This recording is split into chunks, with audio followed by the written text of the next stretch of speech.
In 1947, two nations are born from the ashes of a colonial empire. Both start from scratch, and both share the same fundamental goal: to build a functioning democracy. But while one nation, for the most part, succeeded, the other found itself on a very, very different path. This is the story of why Pakistan's democracy has always struggled to survive.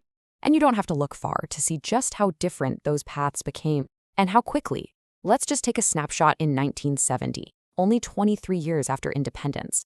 By then, India had written and enacted its constitution and had already held 4 national elections.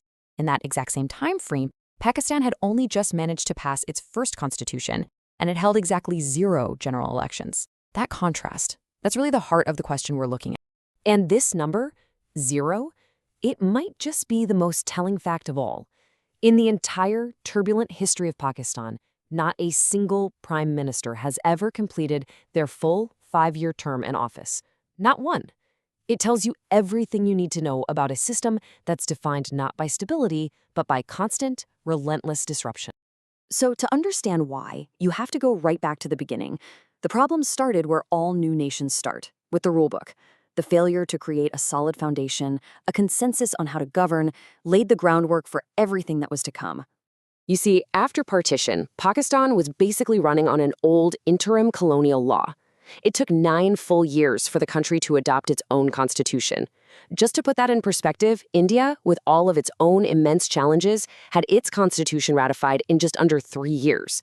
This 9-year delay, it wasn't just a bureaucratic holdup. It was a symptom of some deep, paralyzing divisions right at the heart of the new nation. So what was going on? Well, it really boils down to a few critical things. First, a catastrophic leadership vacuum. The country's founder, Muhammad Ali Jinnah, died just a year in.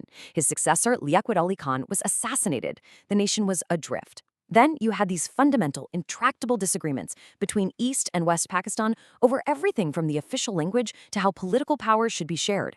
And finally, unlike the Congress Party in India, the ruling Muslim League just failed. It failed to make that crucial transition from a freedom movement into a cohesive, nation-building political party. The foundation wasn't just weak, it was cracked from day one. All of this political chaos, this inability to agree on the basic rules, it created a power vacuum. And when a vacuum like that opens up in politics, something will always rush in to fill it. In Pakistan's case, that something was the military. So the question that hung over everything was this: if the Constitution is fragile and the politicians are deadlocked, who actually holds the power? Who's really in charge? The answer would come to define Pakistan for decades. That answer came in 1958. Just 2 years after that constitution was finally passed, the country's own president, Iskandar Mirza, tore it up. He abrogated it, declared martial law, and invited the army chief, General Ayub Khan, to take control. This was the moment. This was the original sin, the precedent that would be followed again and again. When civilian politics fails, the military steps in. General Ayub Khan would go on to rule Pakistan for the next 11 years. For more than a decade, the country was a military dictatorship. No elections were held. The entire idea of democracy was simply put on ice. By the early 1970s, things had changed. After a humiliating war with India and widespread public anger, the military's power was at an all-time low. This created a perfect golden opportunity for civilian leaders to finally reassert control, to break the cycle and steer the country back toward real democracy. But they missed. In 1970, Pakistan held its first ever genuine general election.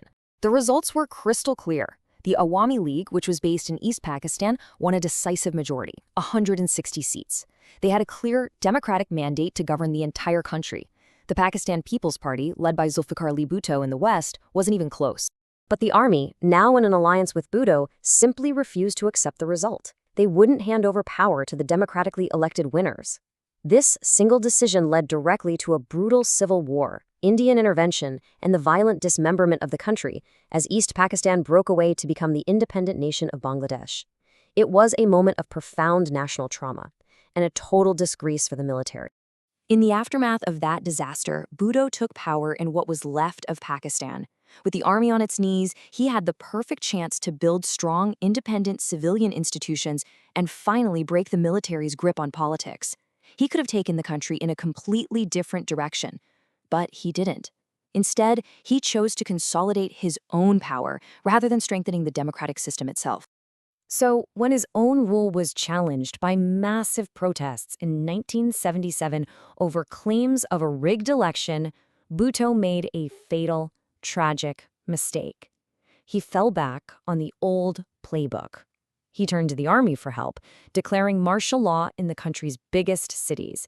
He invited the generals back into the political arena to solve his political problem. The consequences were as swift as they were predictable. The very army Bhutto had called on for help turned on him. In 1977, General Zia-ul-Haq staged another coup, and 2 years later, Zulfikar Ali Bhutto was put on trial and executed. The civilians' best chance to fix the system had ended in utter failure, and in doing so, it had only reinforced the army's role as the final word in Pakistani power. After this, the army's strategy got a little more sophisticated. They realized that direct rule through a dictator was messy, it was unpopular at home, and drew criticism from abroad. So they found a more subtle, but arguably even more effective way to stay in control. It's what's become known as the orchestrator role. The idea is simple. The generals stay behind the scenes. They allow for the appearance of democracy. Elections happen, prime ministers are sworn in, but they quietly ensure that their preferred candidates and parties win, and more importantly, that all key national policies, especially on foreign affairs and defense, align perfectly with their own interests. It's a hybrid system, a facade of democracy, where the real power lies somewhere else. It is, in effect, control without accountability. So, when you step back and look at this whole story, you can really distill the chronic failure of Pakistan's democracy down to 3 core systematic problems that have just repeated themselves time and time again. First, that weak foundation. The 9-year delay and even writing a constitution meant that democratic rules, traditions, and norms just never had a chance to properly take root. Second, the source of power. Instead of the hard work of building support with the public, Pakistan's political leaders repeatedly found a dangerous shortcut to power, getting the army's blessing. And third, the very structure of the society. Power in Pakistan has long been concentrated in a feudal system and geographically within one single dominant province. And to really understand this, just look at the province of Punjab. It's home to more than half the country's entire population. It generates 54% of the national income and accounts for 61% of all employment. What this means, politically, is that winning Punjab is seen as winning Pakistan. This massive concentration of power has consistently left other provinces feeling alienated and disenfranchised, creating a permanent source of instability. In the end, maybe the simplest way to think about it is this. Democracy isn't something a country is just born with. It's more like a good habit. It's something you have to develop, practice, and constantly invest in. Pakistan's leaders, both civilian and military, never really tried to cultivate this habit.